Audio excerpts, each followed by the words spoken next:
Here is the breaking news, ladies and gentlemen. The Israeli Defense Forces IDF carried out multiple airstrikes targeting Syria's military headquarters, the Defense Ministry and zones near the presidential palace in Damascus.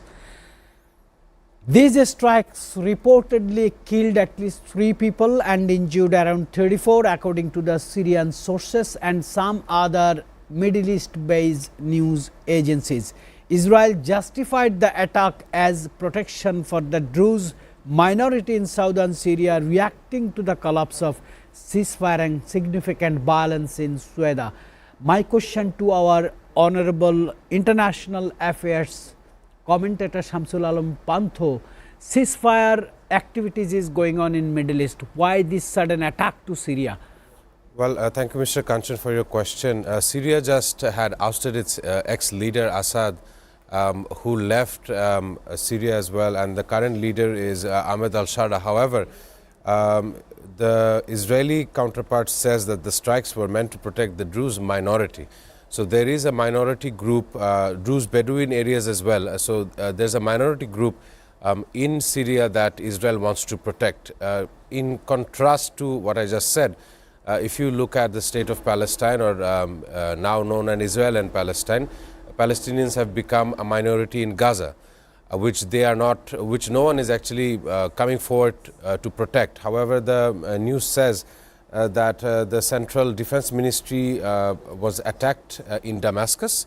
So this is a provocative act conducted by the Israeli side. Of course, they should have pursued diplomacy and languages of diplomacy in order to protect such a minority in a foreign country like Syria. But before I say, another freedom flotilla had set sail to Gaza in an attempt to remove the naval blockade, the maritime blockade of Gaza, and the death toll, another 100 people were killed in Gaza in the last 24 hours. So Israel has taken a policy to continue its genocide to neighboring countries. Mr. Norman, are you there? We want to hear from Washington. What is the views of Washington?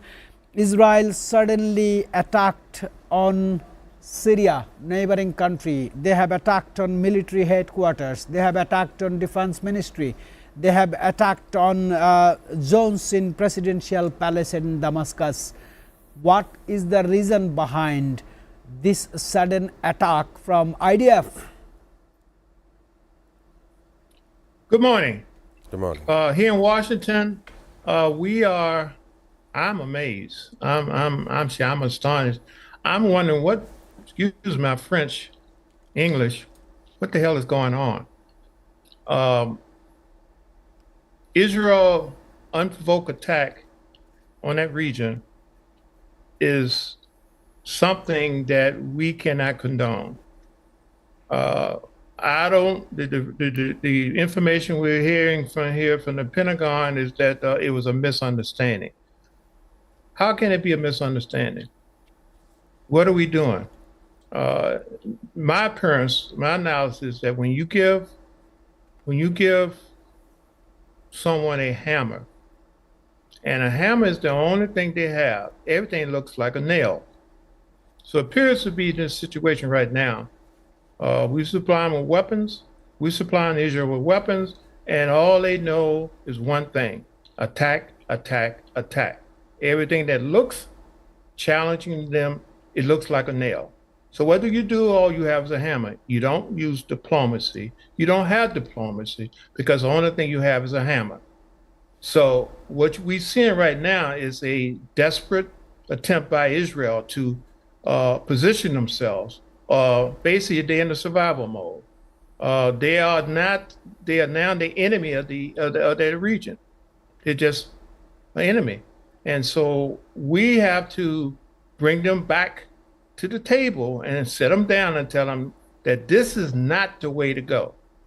So this is not the way to go. Yes, Mr. Norman, I have just received some other developments from Israel and Syria.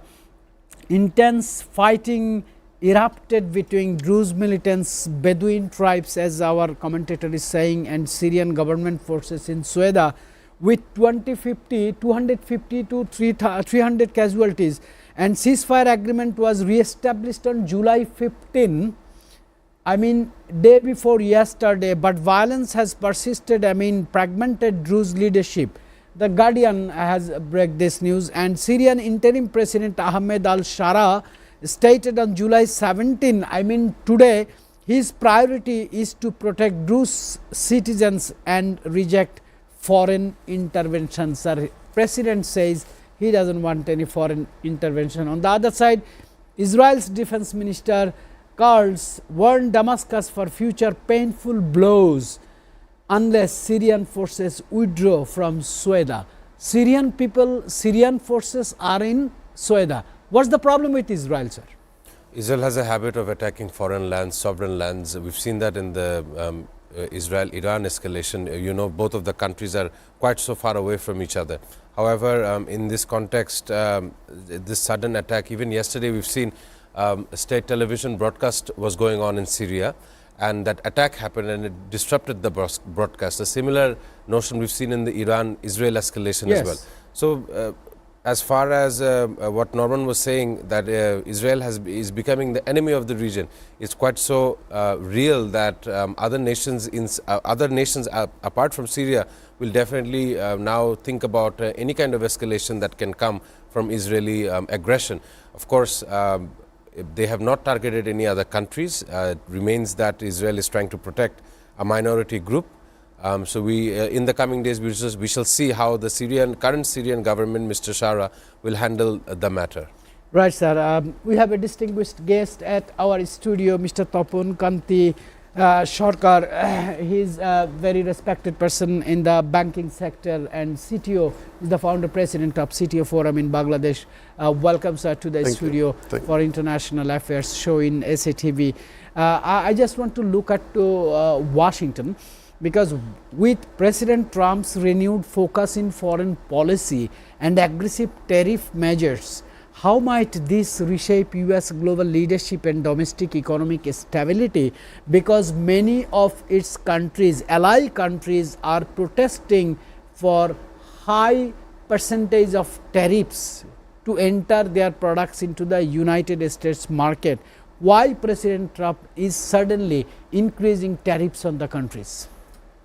Thank you. Actually, if you look at Trump, the focus is after winning the election, his major focus on to increase revenue of the American government, and his America First policy is the main problem is that he would like to create a billion and trillion dollar fund from these taxes. He is doing it all the countries. He is doing it with his close neighbor Canada, Mexico, and all the countries, even with the European countries, he is doing the same thing and negotiating with the many items. So what is the main impact, what it will come to, the actually American people will suffer. Probably I have seen that they are now putting more taxes on pharmaceutical thing, medicine and others. It's close to 200%. And if it is so, all the American pharmaceutical company like Lilly and all big pharmaceutical, they are also very, very alert about it, and they are also bargaining with Trump government that if you impose this 200%, that will come to the cost of the product.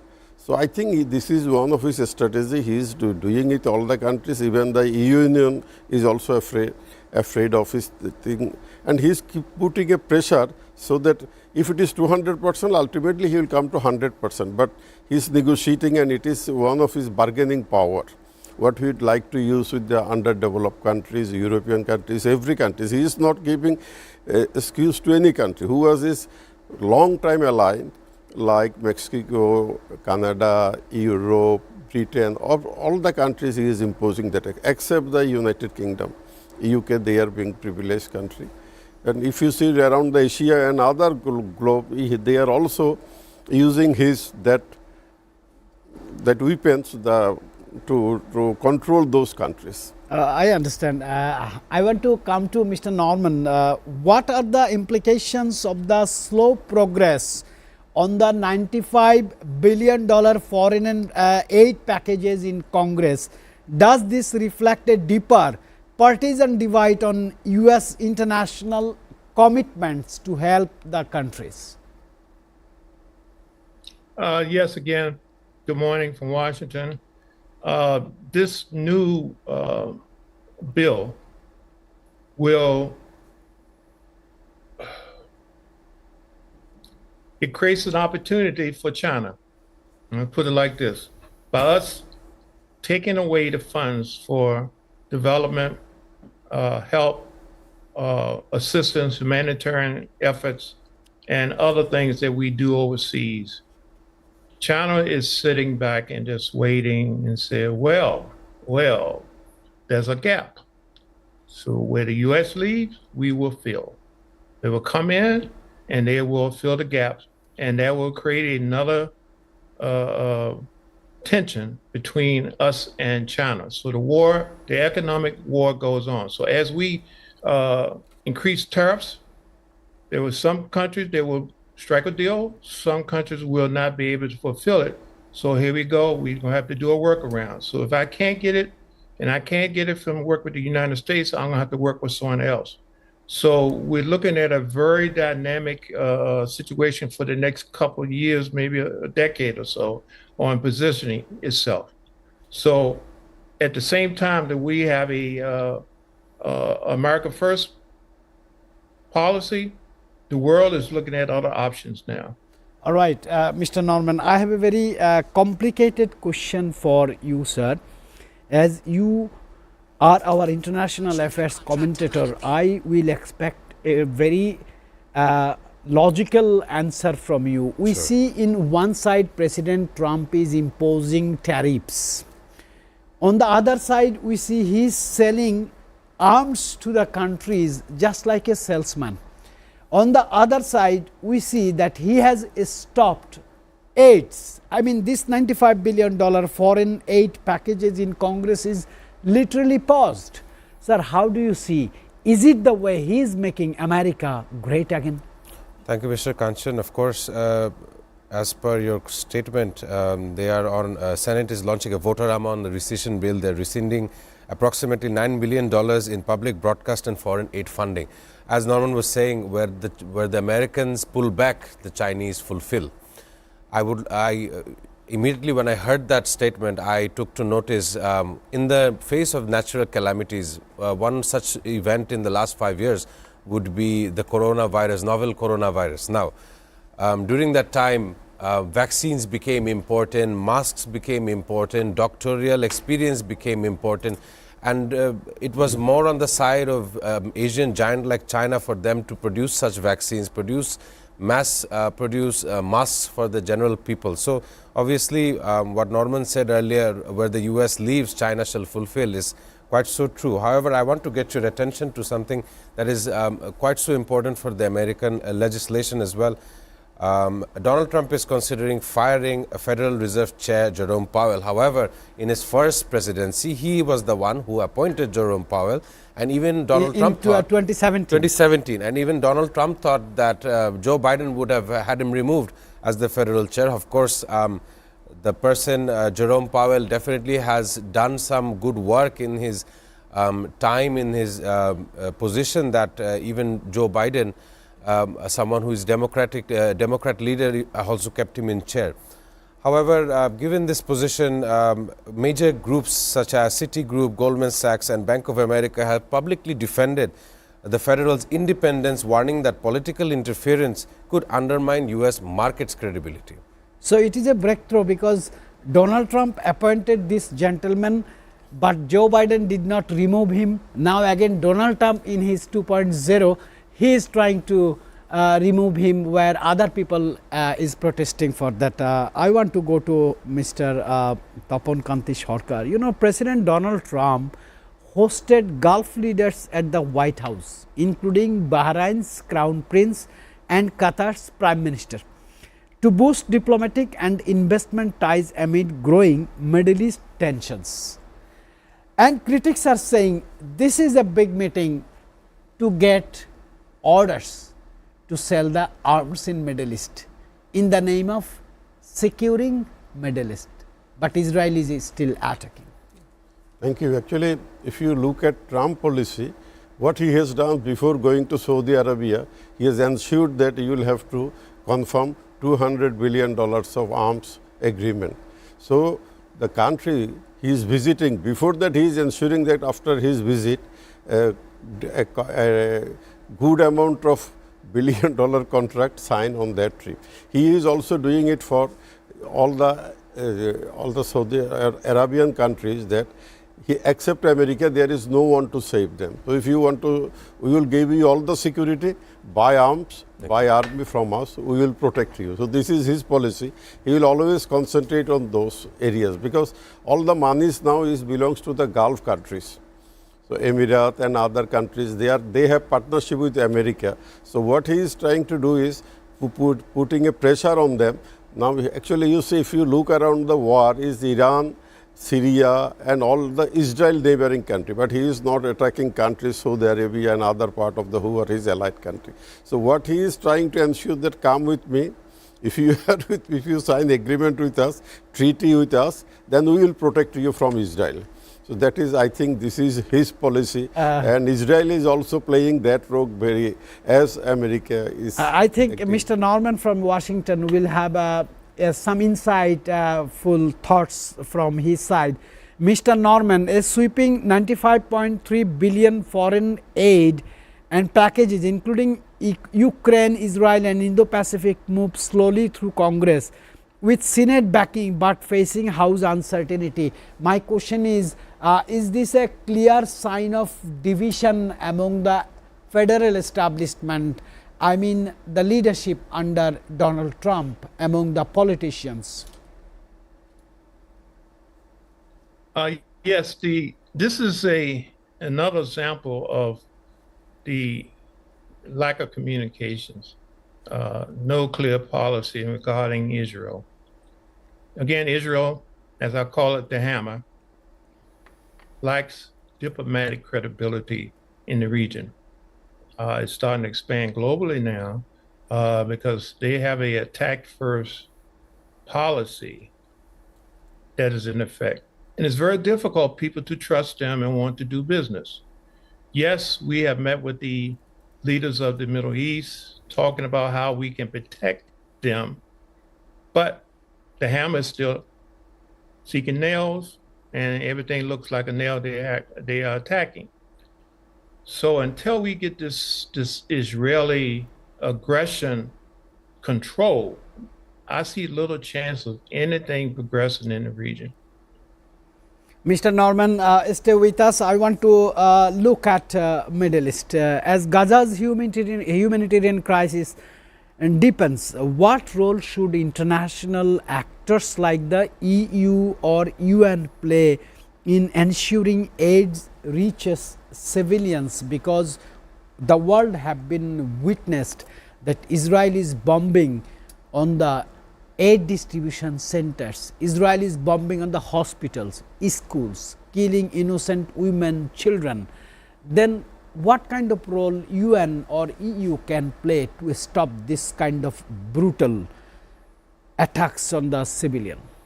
Well, majority of the attacks that are happening in the Gaza Strip, various places, as you said, innocent women and children are attacked on a daily basis. The casualties are piling up every hour, if I have to be specific. Even 2-3 weeks ago, it was at a 54,000 limit. Now it has crossed the threshold of 58,000. And in addition, you said, what can the UN and the EU do? It wouldn't be, the term sanctioning Israel would sound very off to Western media. I would say that global powers like the EU and the UN, they should actually look where, in order to stop this escalation in Gaza, how can we sit, or if not in diplomatical table, in order to address Israeli aggression? If that fails, if diplomacy initially fails, right now Qatar is engaging itself with Egypt as well to understand how can a resolution be arrived at. And of course, mediation definitely will take some time before such an attack can fend off. But it's very heartbreaking to hear and to see almost every single day we hear about innocent Gazans who are trying to get aid distribution. But however, while doing so, there are stampedes, there are unknown deaths. This is internally displacing hundreds of thousands of Palestinians. in what we likely know as the greatest humanitarian disaster ever seen. One can say that Adolf Hitler took action against the Jews in Auschwitz, in the gas chambers, which was almost nearly 100 years ago in 1945, in the brink of the World War II.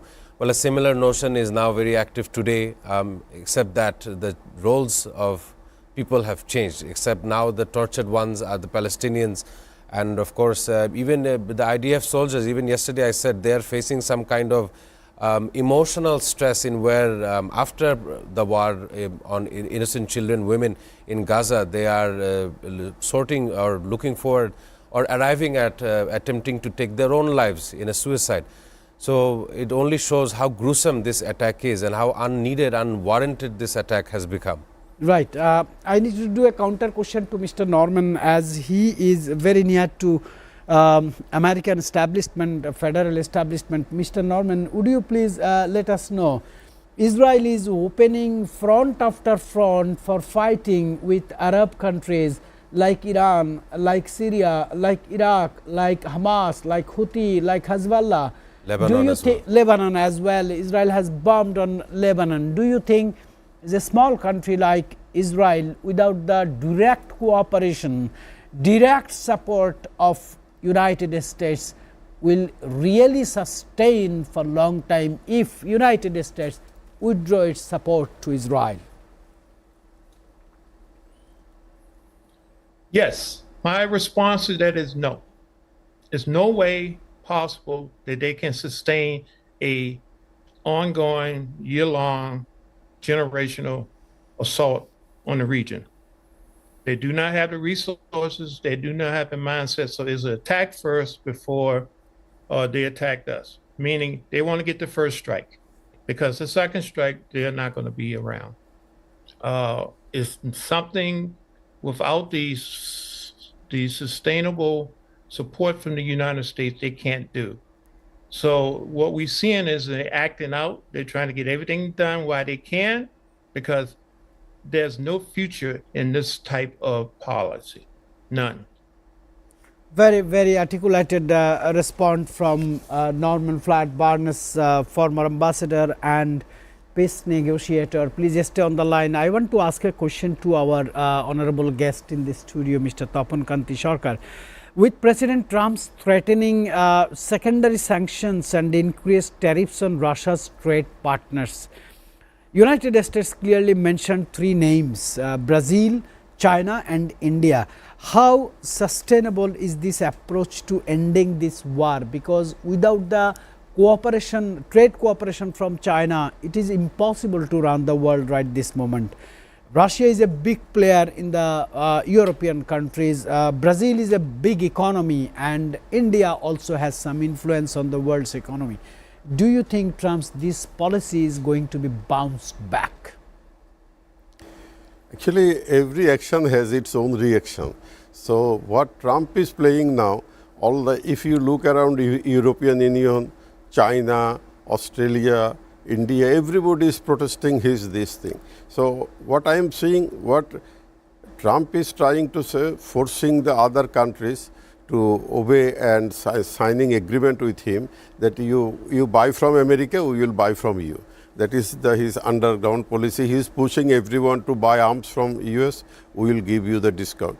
You see, about China, what he has done, he has imposed lot of duties and 200-300% on China. What China has done, they have increased the price of all AI and all processor and all computer items. So they are now creating other side pressure to America, because they are not supplying chips to America, they are not supplying AI equipments to America, and many other companies of AMD and many other American IT companies, they are now suffering a lot. So rather, another reaction is coming from his own country, own businessmen, because it is actually a win-win game for everyone. You cannot do anything alone. So if you have to win this game, it will be win-win for all. He can put 200%. So what will happen? They will not buy from America, they will go to other source.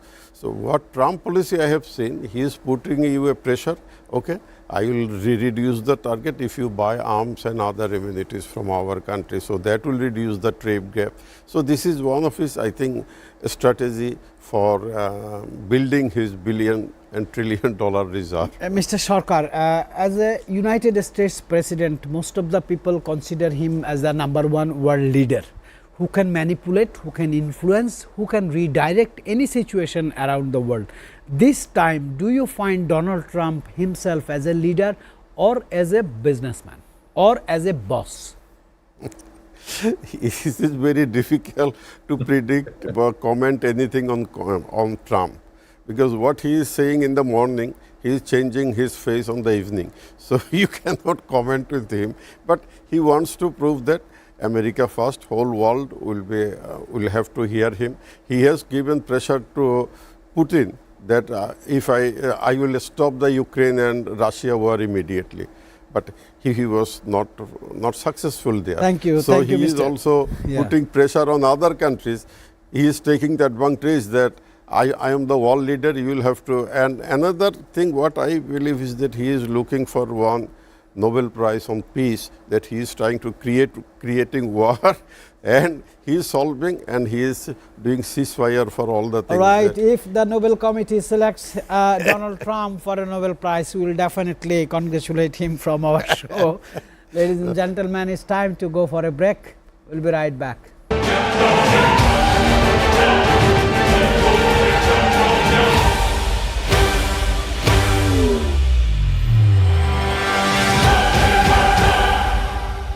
দেখবেন 19 জুলাই রাত 11টায়।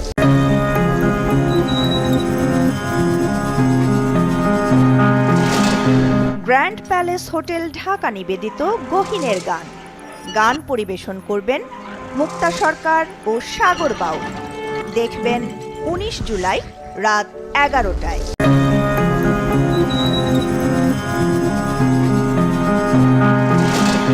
Grand palace hotel Dhaka নিবেদিত গহীনের গান। গান পরিবেশন করবেন মুক্তা সরকার ও সাগর বাউল। দেখবেন 19 জুলাই রাত 11টায়।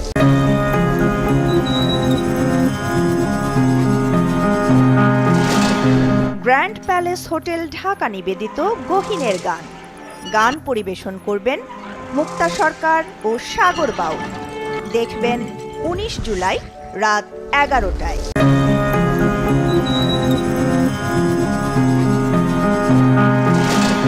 Grand palace hotel Dhaka নিবেদিত গহীনের গান। গান পরিবেশন করবেন মুক্তা সরকার ও সাগর বাউল। দেখবেন 19 জুলাই রাত 11টায়।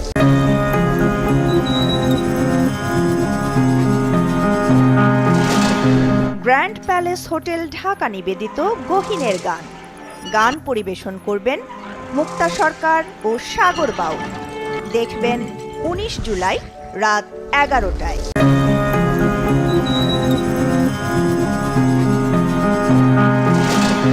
গ্র্যান্ড প্যালেস হোটেল ঢাকা নিবেদিত গহীনের গান। গান পরিবেশন করবেন মুক্তা সরকার ও সাগর বাউল। দেখবেন 19 জুলাই রাত 11টায়।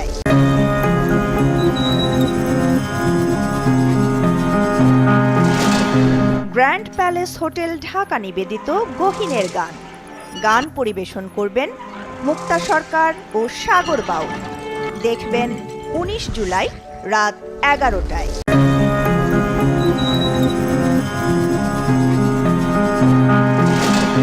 গ্র্যান্ড প্যালেস হোটেল ঢাকা নিবেদিত গহীনের গান। গান পরিবেশন করবেন মুক্তা সরকার ও সাগর বাউল। দেখবেন 19 জুলাই রাত 11টায়।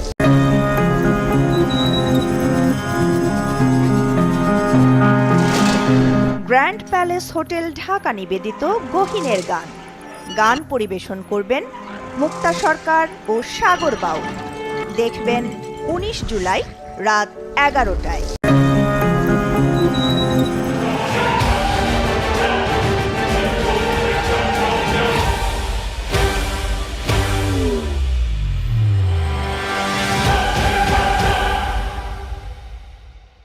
Welcome back, ladies and gentlemen, to SATV's International Affairs live broadcasting from SATV's studio.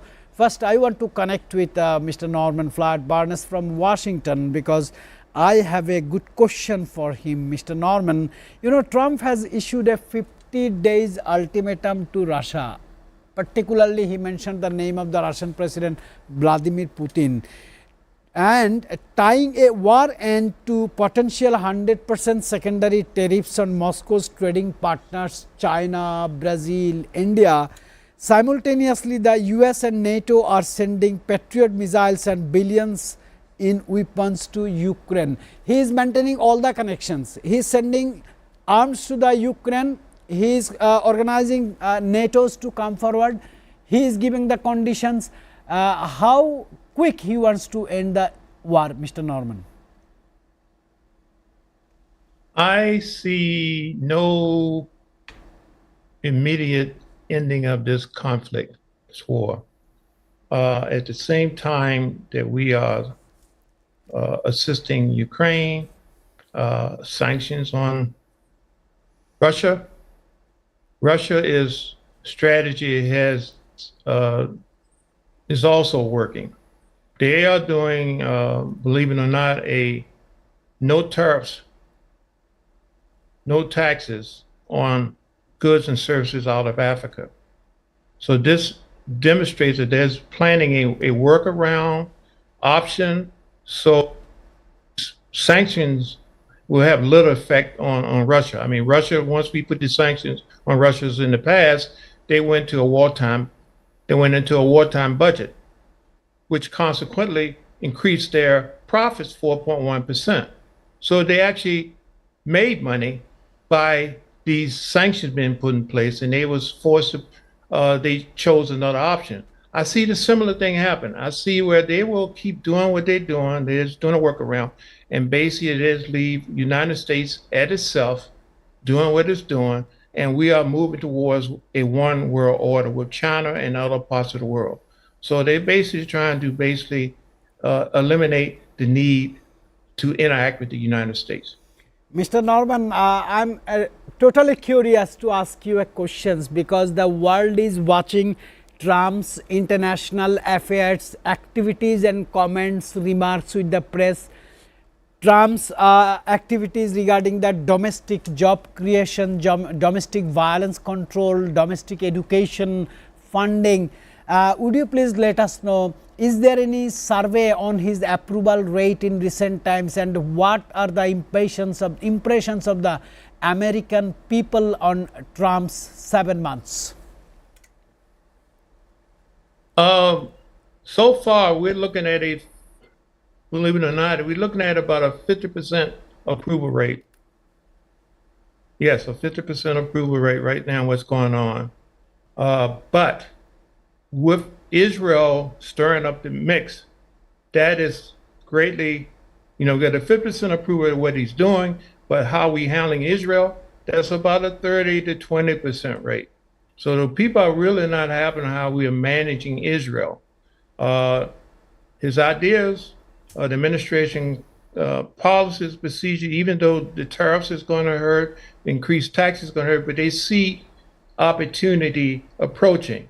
But this issue with Israel is causing a lot of dissension and concern. Mr. Norman, thank you very, very much. I really appreciate from the management part of SATV for your contribution. We'll again see you on Sunday, sir.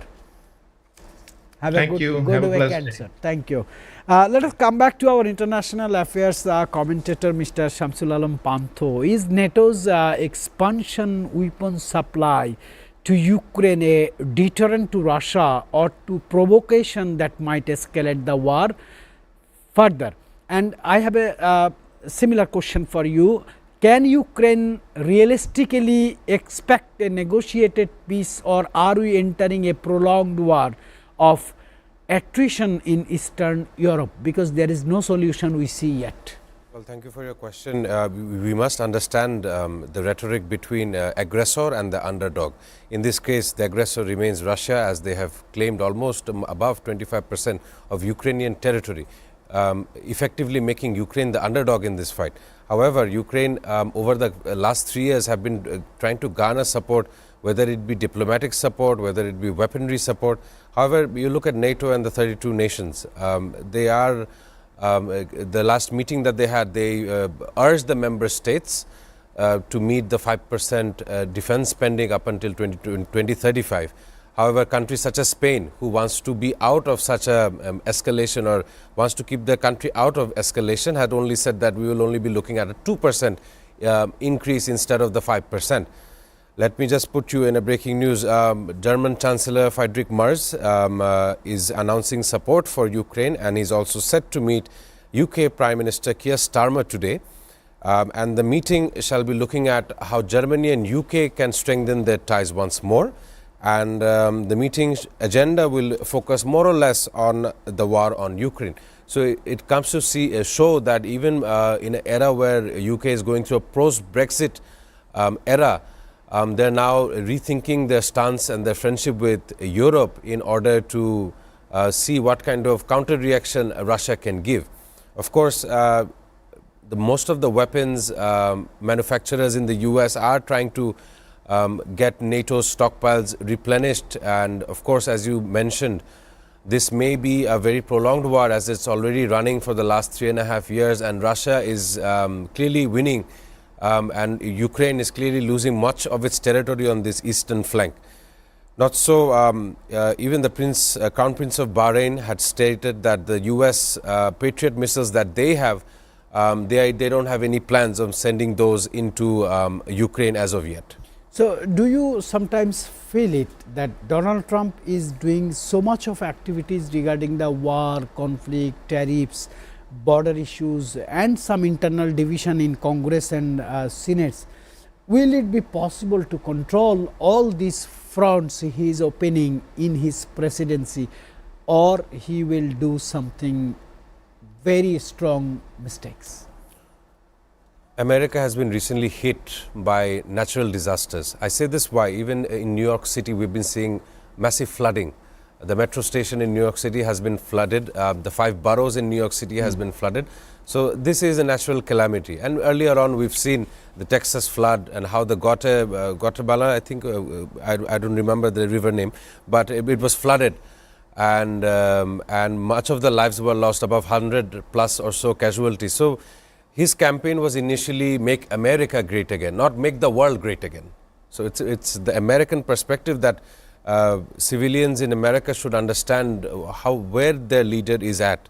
And of course, the Republicans are now looking forward a much more transparency backed issuance of their daily work. Of course, that is definitely so that people do not lose confidence in Donald Trump. I'll give you another story. There are anti-Trump protests that are going on in all 50 states, including 10 cities in Utah, and thousands are staging what they call a good trouble demonstration to commemorate civil rights icon John Lewis and to protest Trump-era politics. So it is definitely comes to say that majority of the American population do understand that Donald Trump's policies are taking place in war fronts, various war fronts, might I say, and it's not really focusing on the domestic issues that America has. America is a very diversified nation. A huge immigrant population is living in America, whether it be them being born in America or whether they are immigrant who moved in from other places. But what that does is it's not being nourished. The immigrant population in America is what makes America great. Sir, when I'll be back to you again, I will ask you something about the social media clash between the toppest person of the country, Donald Trump, versus a young leader, Mamani. Yes. I am very curious to know about this development. Sir, I want to come to you, Tapan Kanti Sarkar. You see what is going on in Middle East, several fronts, what is going on in Russia, Ukraine. On the other side of the planet, we see China is patrolling more in South China Sea, and this morning I was watching news that Japan has blamed China for their patrol, air patrol and also sea patrol near bordering the Japanese. Do you think world is moving ahead, trade war, cyber war, media war, and in the war in the battlefields? What is going to be destabilized? Actually, all war are in same box. If you think about media war, if you think about social media war, if you think about cyber war, all wars are actually going to one. What is this? What I believe is the Trump policy is to destabilize whole world together. You see, he is pressuring China, Japan, Australia, Philippines, Indonesia, all of the, there is a cold war going there. Anytime you might see a fresh war there. Now he is concentrating wholly on the Middle East because his first target was to destabilize Gaza and all these countries. Now he is pressuring Kuwait, Bahrain, other countries that you come with me, buy arms, I will protect you. So he will do the same thing to the Chinese other counterpart. Like Japan, they have already given proposal to Japan that buy Patriot and other things. So his main target is to sell the arms either in Ukraine or European Union. You have seen that NATO chief met Trump on 14th or 15th July. There was a meeting between Trump and NATO chief. He has also given the same proposal to NATO that you invest on defense thing. And he has suggested them to increase 5% budget up to within 2035. So they are now putting pressure to buy Patriot to Ukraine, Patriot to UK, European countries, and also the neighboring countries of China, so that $1 trillion deal comes from there. So all the European countries, now they are going to Trump. That, okay, now save us, because they are saying that the arms what they have and the new arms thing, what America and Russia and China, what they are playing and showing to people is it was unacceptable to all. So Sir, far, I was this morning. I was watching Western media. They are saying they are predicting another recession, like 2007 is ahead to face. Because of so many reasons and actions taken by the United States. I want to have a short comment from you because we are really running out of time. Sorry, I can't hear you. Do you also predict a recession, economic recession around the globe? Of course. It is going on. You see the prices in the US have already increased. Every commodity. And not only in the US, throughout the globe, that a great recession is going on in our country, all the things, because war impact is not only in war, it will come to everything. That will affect your economy, that will affect everything. You see the global market, share market or gold market, any market, the kind of rise and fall going on, it was unpredictable. So world is going to be destabilized. As I said that I am curious to know about the digital media clash between the top person of the country, Donald Trump, and the upcoming young leader, Zohran Mamdani. What is the update you have on that? Well, Donald Trump hails from Washington, D.C., while Zohran Mamdani hails from New York. And he was the winner of the mayoral primary. Both of the leaders have exchanged insults, I would say, and even Donald Trump had questioned Mamdani's legality, even though he's been a naturalized citizen ever since 2018. And as you know, the Immigration and Customs enforcements are in America, ICE, effectively, they are carrying out raids, massive raids, and capturing various illegals, even so, and they're having been deported. Obviously, Mamdani had said that he will do he will work with any kind of federal administration only and if it benefits New Yorkers. So New York finally has a leader who wants to do for the residents of New York, who wants to make sure that daily living in New York is calm, peaceful, and not strained on a basis such as everyone's spending parity. But of course, he will oppose policies, any kind of policy which harms New Yorkers. So New York is finally having a leader which may look towards its own benefit. And of course, Donald Trump had called him a communist lunatic. So it's very far too early to say what happens in the case of Zohran Mamdani, but we'll definitely have an answer ready by the end of this year. And we will have to wait for that to see this fight. Ladies and gentlemen, I really appreciate your patience to be with us in this show, and we'll see again on Sunday. Have a great weekend.